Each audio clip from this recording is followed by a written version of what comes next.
Good morning, good afternoon, good evening to you from all over the world. Please keep putting in the chat where you're joining us from. It's great to see such an international group joining us here for this latest Innovation at Work webinar series from MIT Sloan Executive Education, where today I'm delighted to be joined by John Davis, who's the Faculty Director of Family Enterprise Programs at the MIT Sloan School of Management, and our colleague Deborah Ancona, who is a Seeley Distinguished Professor of Management and Management Professor of Organization Studies at MIT Sloan School as well. And today we're going to be talking about family enterprise, latest strategies to build value across generations. We're very pleased to be joined by people from all over the world. And as Elaine mentioned, this is intended to be an interactive conversation as well. So John and Deborah will be talking with each other, of course, about this topic, but we would welcome any observations or comments that you have. Put them in the chat as we go along, and if you've got any questions that you would like me to put to John and Deborah as this goes along, please do put them in the Q&A so I can keep an eye on those and ask your questions later on in this presentation. So with that, let me just introduce a little bit more our two guests today. If we could advance the slides, please, and then we'll get on to the content. So first, we have John Davis. Many of you joining us today will be very familiar with John's work in the family enterprise field. John has been with us at the MIT Sloan School for a number of years now, leading us in developing programming and content and sharing his expertise and that of his really strong network globally around all the topics that are relevant to family enterprises in the current time and across generations. John's really a creator of this field, so we're very pleased that you're here, John. Thank you so much for joining us. And we're also welcoming Deborah Ancona. Now, Deborah is a professor of management and organization studies at the Sloan School. She was and is a pioneer researching in not just the field of leadership, but in particular how successful teams operate, and has authored numerous books, case studies, and other kinds of academic publications in this space, including fairly recently a 2023 book, X Teams: How to Build Teams That Lead, Innovate, and Succeed. Three top-selling HBR articles, Family Ghosts and Executive Suite, in praise of the incomplete leader, which I think speaks to us all, and Nimble Leadership, Working the Line Between Creativity and Chaos. So John and Deborah today are going to, I think, have a conversation essentially, but to get that set up, what I thought I would start out by doing, Deborah, if I might, is ask you a question about all of your extensive experience in the field of leadership generally. You've made such important contributions to this field over many years. So perhaps you could just begin by sharing with us how you've seen the field of leadership evolving, what you think what the current state is, and perhaps how that has shown up in your research and teaching at the Sloan School and in executive education programs in particular.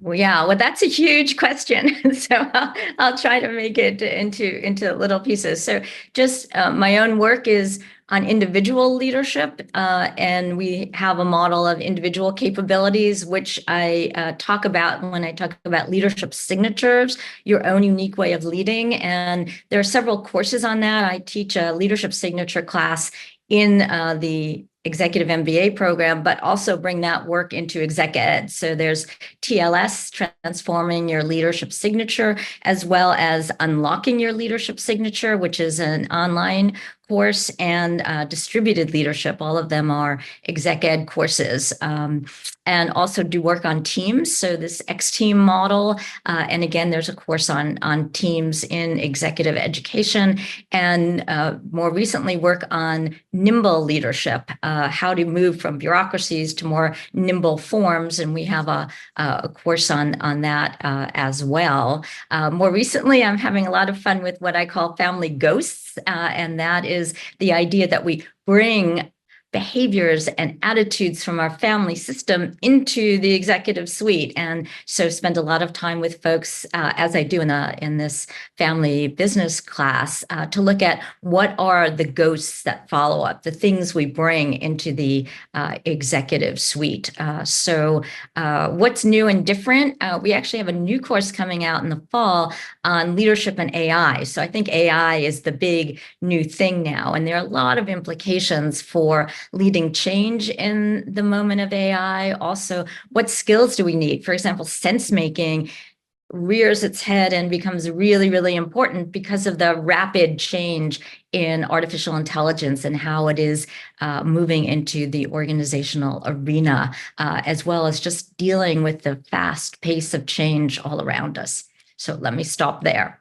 Great, thank you. And John, let's just turn now to what we're going to cover specifically today. I think on the next slide we have just a few points that we want to touch on. We're going to be talking about why capable owners, especially active owners, are a key advantage for family businesses. What are the qualities of a strong ownership team? And perhaps more importantly, or equally importantly, how can they be developed if they're not perhaps immediate and innate? And what are some of the challenges and practices of building a cross-generational team of owners in your family enterprise or in any family enterprise? So with that, John, can I perhaps hand over to you and invite you to give us a little bit more background on your work and how we're going to answer these questions? Thank you, Peter. And it's a pleasure to be here with Deborah. All of the topics, dimensions of leadership and teams that she's been so active in developing at MIT are relevant to what we're doing in the family enterprise space. So, and it's wonderful, Deborah, to have you on the team in this program and in general, as MIT establishes its place among other schools in this important space. So let me start by saying that over the decades that I've been in the field of family enterprise, and I was around at the beginning of this field and have seen it mature and develop over time. The role of owners in the success and perpetuation of family businesses and the broader family enterprise has become increasingly clear to me and others in the field. And we use this understanding as an important anchor in what we teach and what we propose to the families that visit us in this program. And I'm going to review that briefly, and then Deborah and I will talk about the role of teams in the ownership group. And it starts here, though, that we understand that for a family to remain successful with its business or broader enterprise that could include other assets, the management of liquid assets, for example, other kinds of enterprises, philanthropy, social impact, and all of the activities that go into building a strong, healthy, enterprising family that can support the enterprise.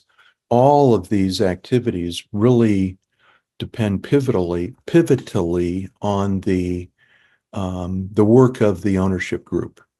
So we start with understanding that what you own and what you do as a family clearly makes a difference in whether you will be successful and whether you can last, whether you can build long-term success, which is different than short-term success. We all understand that any enterprise requires strong leadership, strong management, strong organizations. This is what we kind of naturally teach at business school. But we have learned over the years that without a group of strong owners to support the business, to support the broader enterprise, and to provide not just support, but guidance, broad guidance of it, these enterprises typically fail. And at the base of all of this is a hardworking, committed family that can provide the talent, provide the support, provide the long-term perspective that these enterprises need to keep going. We also will teach, if you visit us in one of our programs, that owners come in what I call different flavors, all the way from obstructive owners on the left, which of course we don't want, to passive owners, which we often get, but need to be careful about, because passive owners are more likely unattended, unnurtured, unconnected with, to move left as opposed to right in this diagram. And then what we want are supportive owners, active owners, and if we can get them, wealth creators. These owners are the base of long-term success in enterprises owned and led typically by families. Supportive owners being those that may not have the skills and experiences or even the time to engage in the leadership of the business. Active owners are those typically in executive functions or board functions, but could be others, that really help to guide the enterprise, not only choosing and serving on the board, but also making pivotal ownership decisions when they come to the owner level. Owners, we will describe, provide stability and security for the business, fuel for growth, because family owners typically take less in the form of dividends and other distributions, family talent in various ways, and these three areas are the purview, the arena of all owners. But active owners also provide these important contributions, being able to guide and make decisions relative to where are we going, what key investment should we make, who should serve in various important leadership or governance functions, what should our culture be, what should our governance be, in order to not only have efficient and effective decision making, but also to provide or help build the unity that is so important to long-term success in these enterprises. And then the periodic but inevitable decisions around how are we going to transition this enterprise into the next generation. These are typical, important conversations and decisions that owners need to be prepared for. And in today's world, we find a host of decisions coming to the owner level that we didn't see as much of in previous generations. Owners have always needed to make once or twice, maybe a few times during a generation, key decisions about where we're going, what we invest in, who will be the next leader, do we adopt certain technologies, etc. But these kinds of decisions are coming, given the turbulent world and the quickly changing world we're living in, are coming at the owners in a fast and furious way. And owners need to be more prepared today than ever before to make these decisions in a timely way and in an effective way to continue to grow value. Now, with that understanding that we would get to in a very systematic way in this program, we come to the very important topic of teams. And let me start, Deborah, with your understanding of teams and your understanding of the notion of teams has become important, not just in ownership, but more broadly in organizations. Why is that? Yeah, so So if we look back a number of years, there was much, much more work that was done solely by individuals, individual contributors and individual experts. And that the trend toward teams has been accelerating over time. And I think there are a number of reasons for that. As you mentioned, John, the world is now an exponentially changing one. I always say it used to be a VUCA world, volatile, uncertain, complex, and ambiguous. Now it's VUCA on steroids because the pace of change is ever increasing. It's just getting faster and faster and faster. And in that world, it's not very effective to rely on a hierarchical model where one person is making all the decisions. It's too slow and it's too limited. So if we want to distribute leadership down in the organization, we need teams. If we distribute some of the work, then decision-making can go faster. You put the locus of decision-making at a different point in the organization. In this fast changing world, you need to do a lot more sense making sense. What's going on? What's the latest Right. AI technology? How is it working? How is it not working? What do we have to do in our company? Then sense making is better when it's done in a team because you get multiple perspectives and multiple ways of thinking. There's a lot of problem solving that has to take place.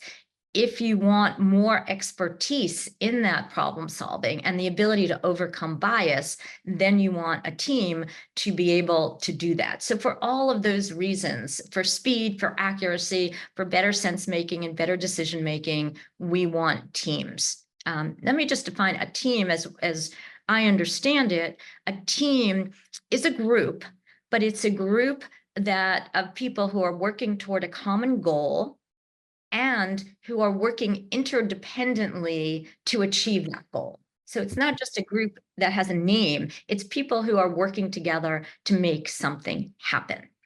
Right. And we've seen this need for teamwork in the various parts of a family business or a broader family enterprise.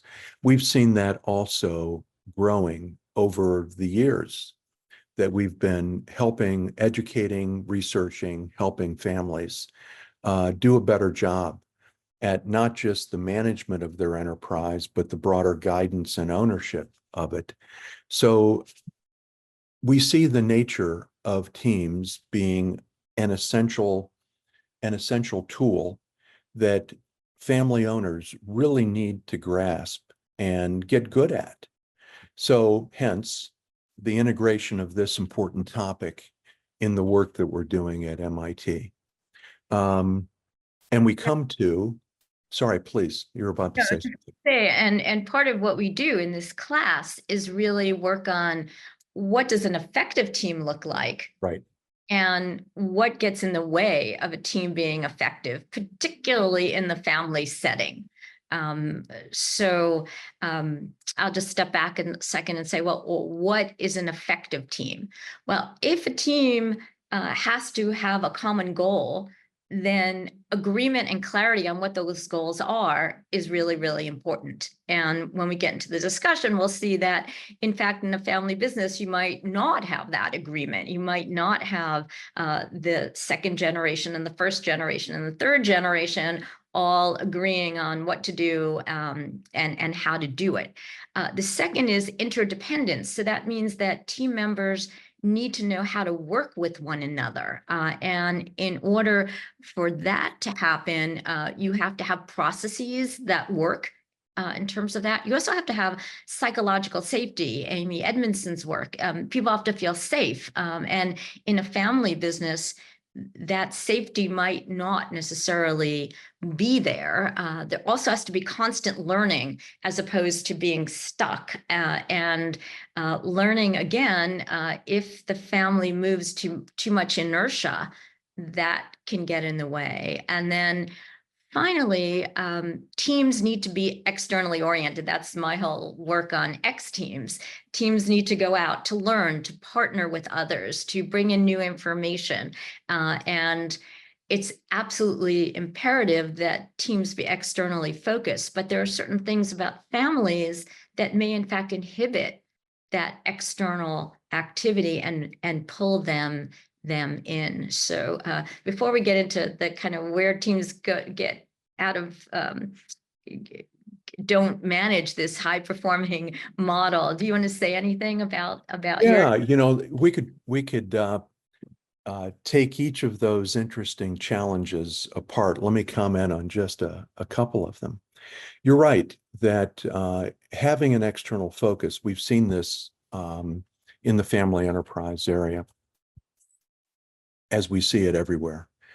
Families do tend to become internally focused, and internally focused on maintaining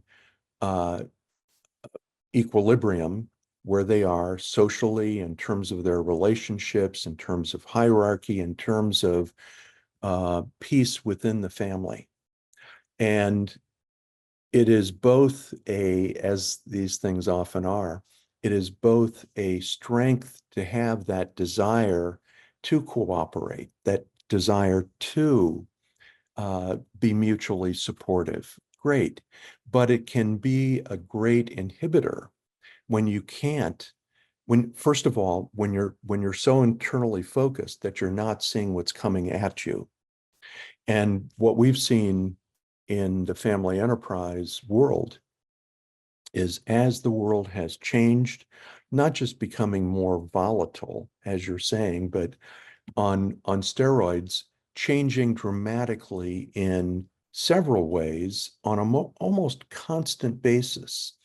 So that if you're not paying attention to the environment you're in, if you're not paying close attention to your industry and understanding how relevant your business is within the context of your industry, which could be changing quickly because of consolidation or other factors, you could be, the value of what you've been creating over these decades and generations could be lost or severely damaged within a short period of time. So not being externally focused and understanding, as you would point out too, Deborah, where are we strong and where do we have deficits? And who else do we need on the team, family or non-family, to build the kind of team we need to survive and stay relevant? So that factor alone, we hit hard Yeah. at work in this program.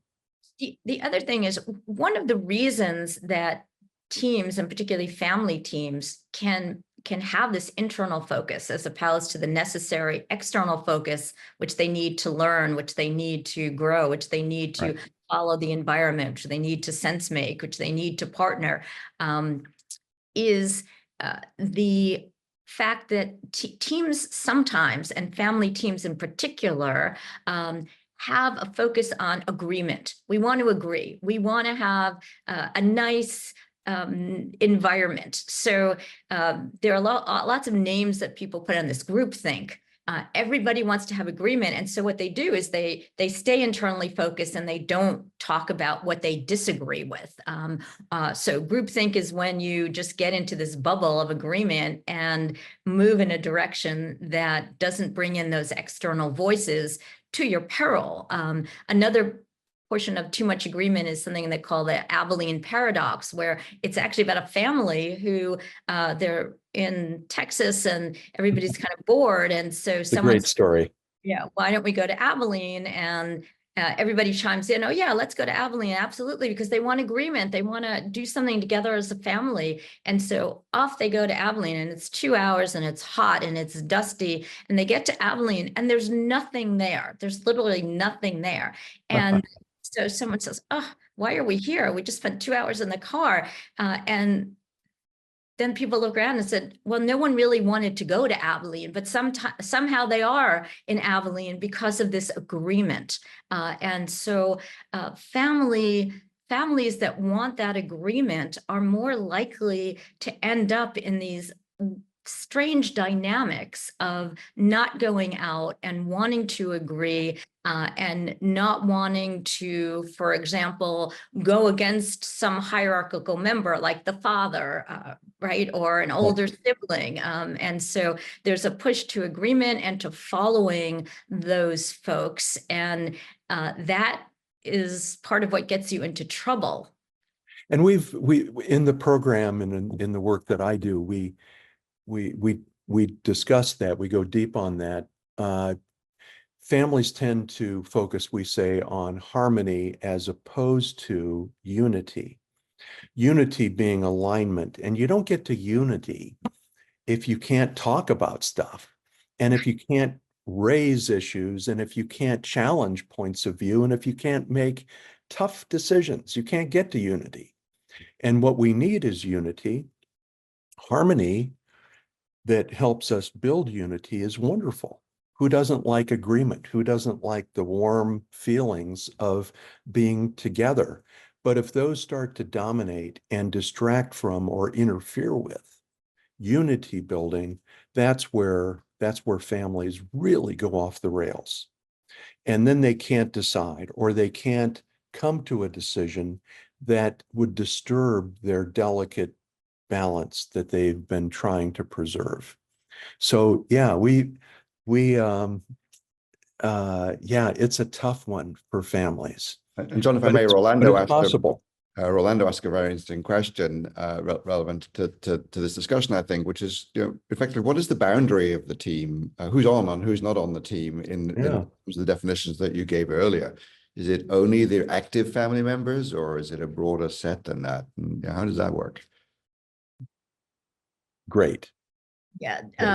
Yeah. So, I mean, I think we both probably have different answers to this, but it is not only the active members, because those other family members and owners, even if they're not present, they're there. They're there in terms of, that they're thinking things and they have some power over decision making. So, when we think about teams, it's not just a unitary, this is the set. There are core members, and then there are other members who may come in and out, who have different kinds of roles working on the enterprise or working on the team.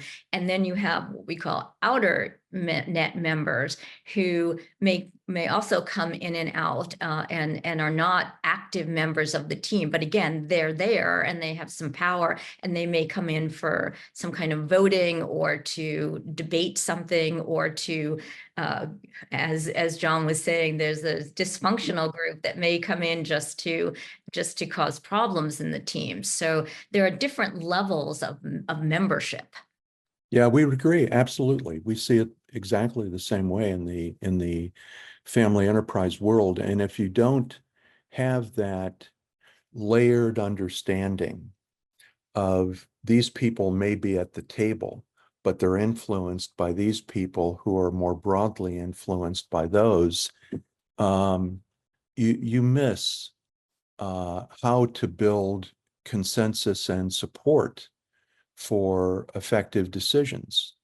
So yeah, that's absolutely how we see it too, Peter, and how you build a team that is effective requires that broader point of view, and it has to go almost always outside the realm of family.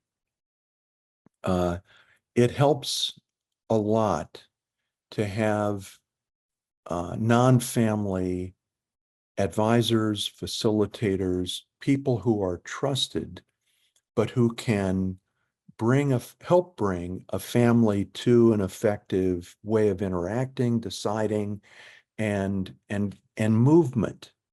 And we often, and we teach this too, we've understood the practical importance, for example, of having non-family on your boards of companies, having non-family facilitation of key family conversations. This was over the decades, this was one of the first things that families taught us about how to get a family to step up its performance. And it often involves including non-family in these various roles. So that's one characteristic you just described, John, of what makes an effective team. So the question to either of you, or both of you, what else is on the list of what you've seen in your research that really makes very high performing and effective teams? So another thing that comes up that's very relevant right now um, to this moment of uncertainty and turbulence is flexibility. Teams really need to be flexible in terms of the roles that different people take on and the dynamics. So you don't want the team to act in exactly the same way every time that they face a different challenge, because you'll need different expertise, a different speed of decision making. And so you need that adaptability and flexibility. And part of the issue in family teams is that you've got these family ghosts that come in and can get in the way. So for example, families may bring dynamics. Okay, the father always makes the decision. Well, but the father doesn't necessarily, that's not the best way, which is part of the reason you want this external folks helping to unfreeze that inertial mode of operating because you want more distributed leadership. Or the baby is the smartest one who has the best expertise, the baby of the family, and the baby doesn't want to be the baby anymore because the baby isn't a baby anymore, and yet they don't get treated as adults. They don't get treated with the voice that they may need to have the appropriate input into the family system. So the family system creates an inertial structure that gets in the way of this fluidity and adaptability. Yeah, and let me toss in an example of a family that I'm working with right now. Two brothers, two sisters. The family has a well-established family company led by one of the brothers, and it also has an investment arm led by the other brother. The siblings own the business a quarter each. They have a very long-standing, loving, not just friendly, but loving family. And the two sisters have become increasingly frustrated because their brothers tend to step in and make most of the decisions without consulting them. And in our work, we've reminded them that, yes, you are siblings and you've got this lovely, wonderful, warm relationship. It's not always caused by conflict. Sometimes these inertial forces are caused by wanting to preserve what you had in some way and feeling torn. And what we reminded them of is that you're siblings, yes, but you're also partners. And you need to be thinking with your partner hat on when you're sitting in these ownership management conversations, because you have obligations to one another that go beyond what you had as a family without any kind of business ties. And that has helped to, it hasn't solved, but it has helped them to think of themselves in a different role. And of course, as non-family, I'm there to help facilitate conversations that they would have more difficulty having if it were just the four of them. So stepping out of established roles, appreciating one another in different ways, recognizing that your sister, she doesn't have your management experience, but she comes to the table with a lot of useful business and life experience, which is true for these two sisters. That's what you need to keep in mind. And depending on the topic that comes to that ownership group, that four sibling ownership group, they now can take different roles. Different people can lead conversations better than they could before. And they're getting at better decisions, all to supporting what Deborah is saying here. But it takes conscious stepping out of some of these established roles to do it. Yeah. The other thing that's really, really important right now is sense making, and it's sense making both inside the team. So really picking up on what everybody has to say and when they might be angry or not angry. In fact, had a great session where Anita Woolley was the guest speaker, and she talks about group intelligence. And one of the intelligences is being able to read the room, as it were, and act accordingly, as well as external sense making, reading the world. And if a family system or team has been very successful, then they're less likely to want to go out and get any information that contradicts how they've been successful, even though what it took to be successful before isn't necessarily what it takes to be successful now. They don't want that sense making to take place, or they keep it to the family without a diversity of thinking, which is also important for teams to be able to do good sense making. And so they are not able to have a good map of the world in which they have to act. One last thing I'll bring up is what's different about family teams, in addition to this inertia and agreement, is that you've got this overlap of the family and the business. And so if you have something, and I have a very good old friend who was part of a family business, and then the parents got divorced. Well, if someone in a regular team gets divorced, okay, it may have a hard time or whatever, but this can rip the entire team apart as different siblings go with the mother or the father. And what do you do to continue to keep the company going? So family teams have some similar problems of agreement, inertia, rigidity, inability to have diversity and sense making, et cetera. But they also have some dynamics that are particular to a family. Yeah. And all of these are part of the sensibility of our approach to these kinds of organizations, understanding their complexity, understanding the overlap of family and business, understanding the patterns that can help and hinder good decision making and unity building and also risk taking. And so we integrate these kinds of understandings as we're talking about what to do to build an effective team. But maybe we should talk about more specifically, Deborah, the building effort.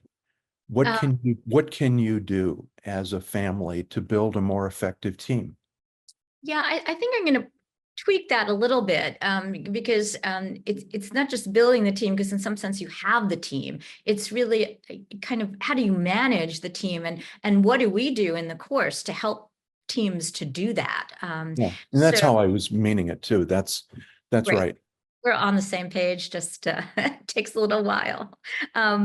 So one of the things we do is help to surface the team dynamics in a family so that it can be worked on. If it's just happening and no one's aware, then it's problematic. So bringing those out, and then John has organized this fantastic set of coaches that then work with the families to say, how do we deal with these dynamics, some of which are great, and they work really well, and some of which need maybe a little tweaking in order to create that high performing team. Another thing is, how do you get out of kind of what many families have, which is this hierarchical pattern that doesn't give, whether John, in your example, doesn't give the sisters voice, or doesn't give the children voice, or doesn't give the youngest voice, or doesn't give side X of the family voice as opposed to side Y of the family voice. It comes in all different forms. And there's this great work by Lindy Greer, who's at the University of Michigan, and she has this theory of leadership called the hippo theory. And I love the hippo theory. I talk about it often, in which what you teach the senior person is, you're great at decision making, but you have to be a hippo. And what does that mean? It's when you know and you can shine, come out of the water and do your thing.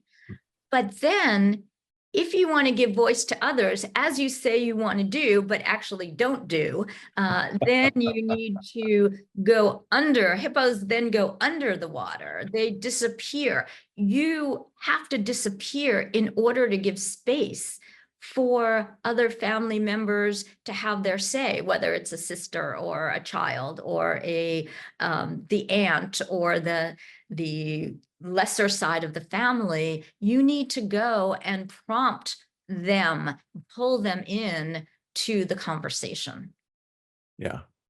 And we remind leaders that, the more power you have in any system, but it's particularly poignant in these family systems where you're combining family and ownership and business leadership power in a group, that you have as your power grows, you need to be more and more responsible for the effective functioning of that group. And it often requires stepping back or even stepping out of a group to let them grow and do and make decisions and also feel responsible for the decisions that are being made. So the hippo model is both brings a smile to my face, both because of its fun analogy, but also because it's true. And leaders need to recognize that. And it's hard. I think leaders in any kind of environment, but in a family business, it's hard for leaders to do that. But we have good models of leaders stepping back and stepping out so others can come forward. We have a couple of questions, I think, that are quite relevant to this part of the discussion. Oh, yeah, good. From Chang Ski and Juan Rero. Shen Xi was asking what you see as the success factors for transitions between generations of families. But in contrast, Juan Rero is asking, do you find intergenerational family teams desirable and functional? And there may be a both and answer coming, I suspect, but. John, do you start us off? I'll start, and then I'd love to hear, Deborah, your thoughts on this. We're finding that in today's world, more and more partnering across generations is important. Not only because the two generations can have different skill sets. Younger generations understand, embrace, integrate new technologies into their thinking, new ways of doing things better, more quickly than older generations do. I think that's always been true, but boy, is that evident today. And also, these two generations need to partner. And by partnering, the senior generation typically always has a decision-making edge, but there's much more openness and embracing of different points of view and collaboration needed in order to get the younger generation to engage and to feel responsible. One of the things we see in the world we're in today, this world on steroids, as Deborah describes it, is that the younger generation has many options that they didn't have in previous generations. They don't need to be doing what the family does or supporting the family as much as previous generations felt the need and interest to do.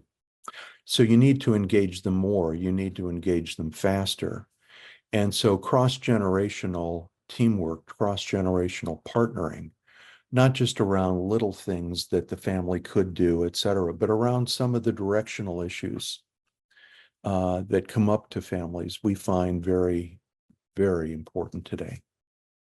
Yeah, one of the things that struck me in the last session, in the last version of this class, this program that you ran, John, is how different families are, that some of them have very smooth interactions across generations, and how powerful that is, because you get the input and you get decision making that takes into account different viewpoints versus those that are further away from that, but watching them do the work to get there. And also in my classes on leadership signatures, I see it often from the point of view of the second or third generation and some of the pain that they have, because they want to be loyal to the family, they want to be a participant, but they don't want the rigid role that has been laid out for them. So being able to have those conversations of, okay, you're really interested in art.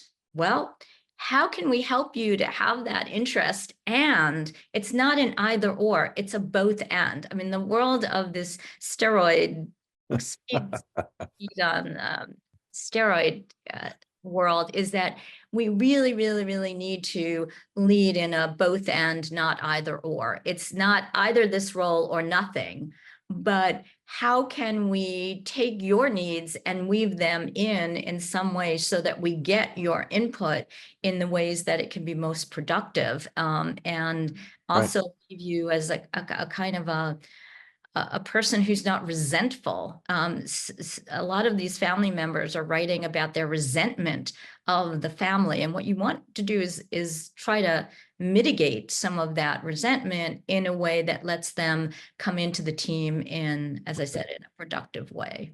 You bet. And, you know, and what we're seeing too, I think this is naturally, is that if you're only focused on your family business, only those that go into your family business are often significant in your family.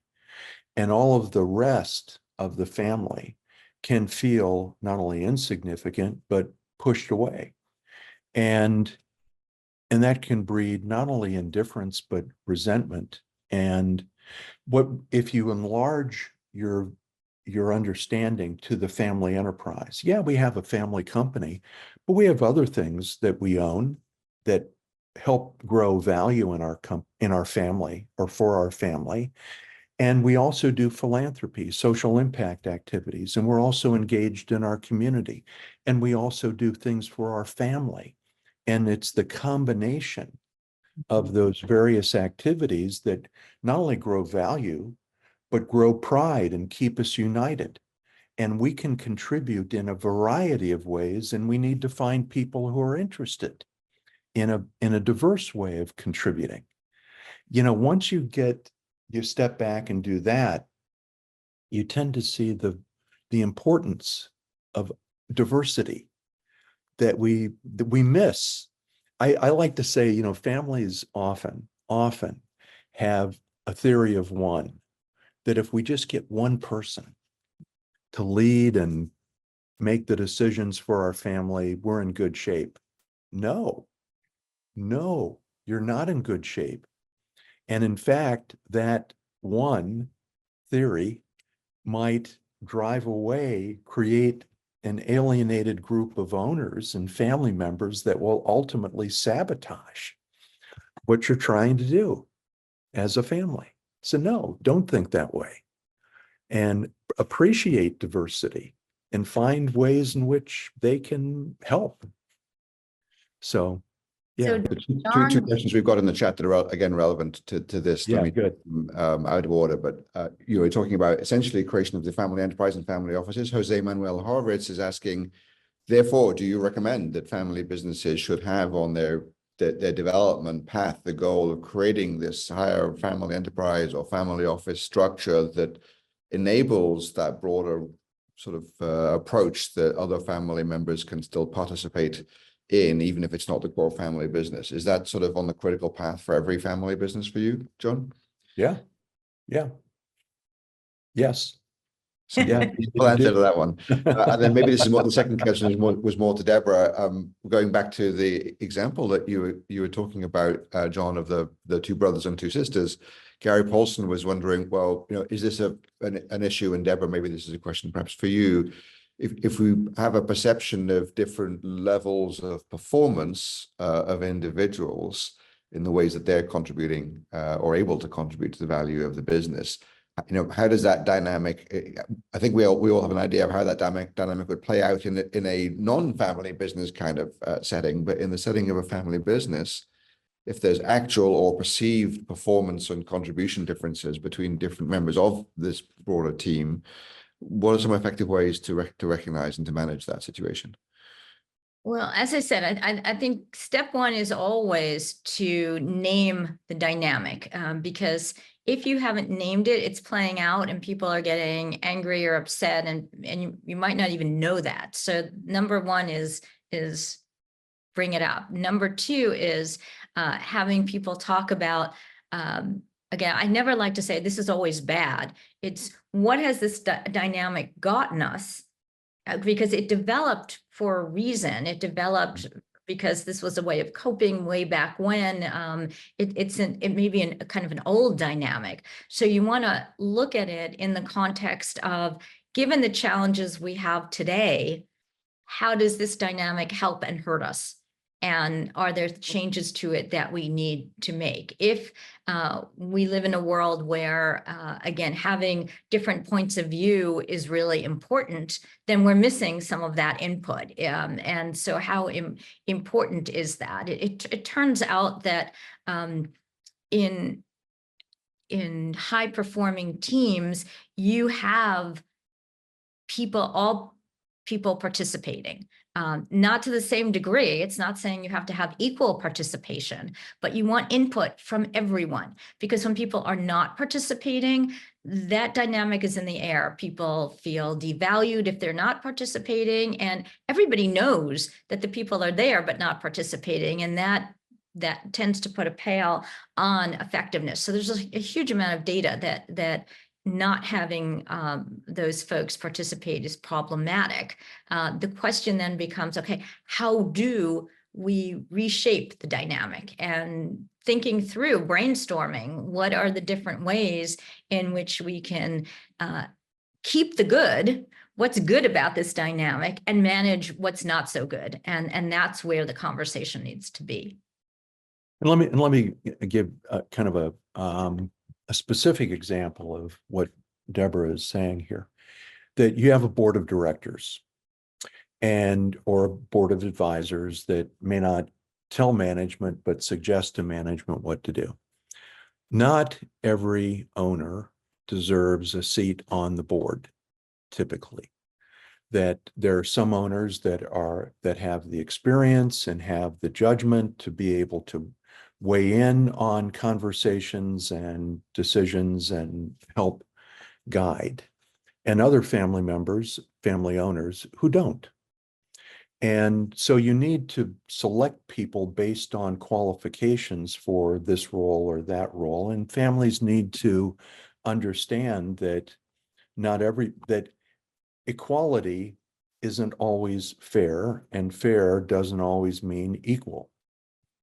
But those directors have an obligation to bring in the commentary, the understandings, the concerns and interests of the other owners. And if they don't link to those people and give them voice, they're hurting not only the broader interests of the family, but the functioning of their team. So yeah, not everybody will be part of everything, but everybody should feel respected in the system and able to contribute at least their viewpoints. Now, having said that, on a board, we often like to see a member of the family council, the family's voice, sitting on the board and voicing what the family's broad interests are. So there are ways of building in that diversity. There are ways of recognizing that, yeah, we're not all equal and we have to be qualified for various roles. We get that. But there are ways of achieving that broader, integration John, that families need to do.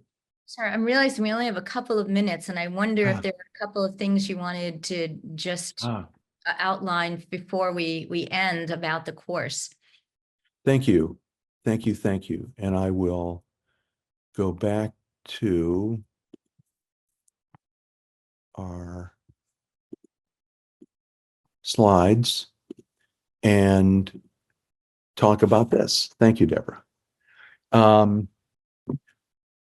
The Future Family Enterprise Program is, you've heard the conversation that the three of us have had about these important central topics in building, guiding, perpetuating a family business and a broader family enterprise. These are part and parcel of what we do during the course of this important week. It's a 6-day program in person on our campus, and we encourage families to bring teams of 4+ members to the program. For the first time, we're also happy to talk with you if you want to come as a single or as a double or as a triple. And we think that we can provide the same interesting conversation and thought-provoking, active engagement that teams of 4+ have gotten in the past. And the goal here is for you not only to learn broadly about family enterprise and the typical important fundamental topics that you need to be aware of and proficient in even, but to develop a game plan for your family. That's the ultimate goal of this important process, this week-long process. And it's filled with important topics, some that you would expect, like succession and generational transitions or governance of the business and family, and others that will open your mind, like Deborah's important reflections on leadership and teams, and Jason Jay's important reflections on the role of social impact in family missions today, and our ongoing thinking with you about how you change a system to get you on the right trajectory so that you can continue your success. The week-long conversation is one based on our experience that we know families will find somewhere between highly useful and transformative. So we look forward to all of you. If you're an academic or advisor, please tell your families that you serve, or a non-family executive, please tell your families that you serve about MIT Sloan and about our program. If you're a family, I encourage you to be in touch with us directly. You've got my email, you've got ways of connecting with us.